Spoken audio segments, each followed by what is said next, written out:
Alright guys, Cobra Commander here. I fucking have to make this video now.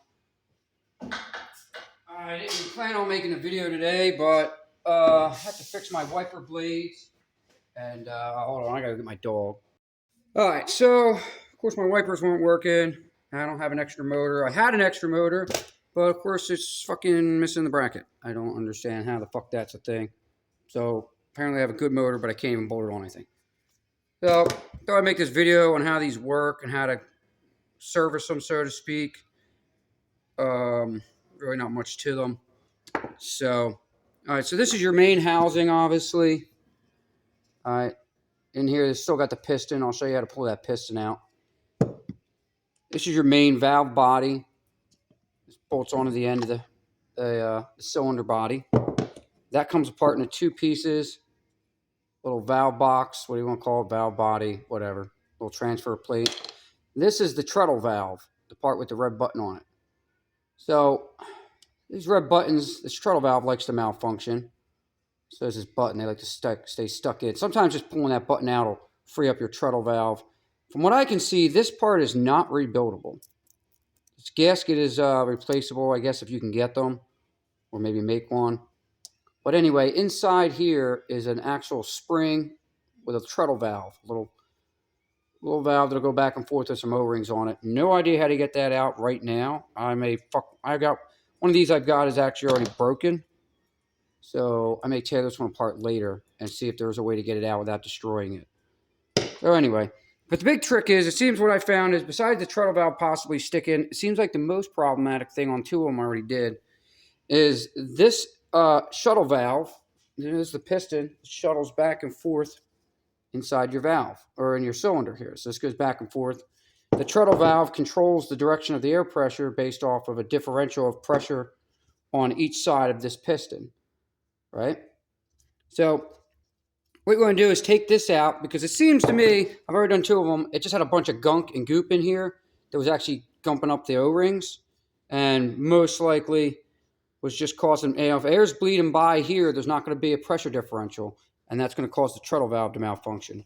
So I just thought I'd make this quick video just to see how you take this all apart and put it back together pretty much the exact same way you do. Once you take it apart, I wouldn't suggest lubricating it with any type of heavy viscosity oils. Maybe just something like WD-40 or something. Air tool oil, I don't think that's a great idea. If you look at the ports in these treadle valves, they're very, very tiny, especially in this transfer plate, because the pressure from one side actually has to go through that little hole there. So again, a thick viscosity oil is probably going to clog them up. That might be why these wound up taking a shit, because they actually were working half decent. And then, so this plate here, see here, you got this plate. Yeah, they were working good, and I put some air tool oil in them just for service, and then they didn't work. I already took this one apart, found it all, it was all fucking gooped up and stuff. So we'll put that back together. So anyway, just this real quick video how this comes apart. You got your case. These screws all come out. That pulls off your main valve. This is all, if you pay attention to how it came apart and goes back together, it's pretty self-explanatory. I'm not going to hold your hand through it. I don't know, some people don't like my personality, but my attitude is, if you can't handle putting together some stuff that you took apart yourself, you're probably not going to fucking figure it out anyway. So anyway, that cap just pops on. It's not glued on or anything. Pop this screw out. Bam. The screw will come out. You'll slide this shaft out.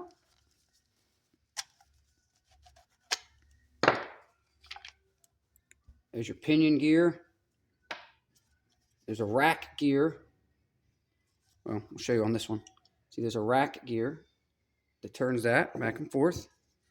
And then you can just reach in there with a pair of neo-nose pliers and gently slide that piston out. I noticed it tended to stick. So once it gets to the end, I wouldn't get too crazy pulling on that little nipple. Just can't seem to find my flathead screwdriver, but stick something at the end of the piston there. Use this pick. You can see there's the space there. That's the last O-ring. Just pop that out. And there you go. So here's a perfect example. As you can see on this one. Try and get, see? All that debris on the O-ring. It's just goopy sludge and probably old grease. The other one was way worse. So this is the back side. So I'm going to clean these all up, put some nice thin lubricating oil on it, put it all back together, and then we should be good. Already done it twice now. So again, this is pretty simple. Put back together. I just wanted to show you how these come apart, what can be a service problem. And like I said, I'll make another video if I can figure out how to take apart this treadle valve without destroying it.